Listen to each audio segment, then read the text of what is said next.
Hi hello టేస్టీగా ఈజీగా అరటికాయ ఫ్రై ఎలా చేయాలో చూద్దామా.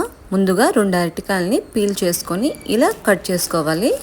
రౌండ్స్ అయినా చేయొచ్చు లేదా ఇలా చేయొచ్చు. పల్సంగా ఒక బౌల్ తీసుకొని పసుపు, 2 టేబుల్ స్పూన్స్ కారం, 1 టేబుల్ స్పూన్ ధనియాల పొడి అండి అండ్ సరిపడా సాల్ట్ వేసుకొని ఇలా బాగా మిక్స్ చేసుకోవాలి. ఇలా మిక్స్ చేసిన పౌడర్ని అరటికాయల మీద ముందుగా చల్లుకొని కాస్త వాటర్ స్ప్రింకిల్ చేసుకొని బాగా మిక్స్ చేసుకోవాలి. వాటర్ అనేది జస్ట్ స్ప్రింకిల్ చేసుకోవాలండి. ఇలా కలిపి 10 మినిట్స్ మ్యారినేట్ చేసుకోవాలి.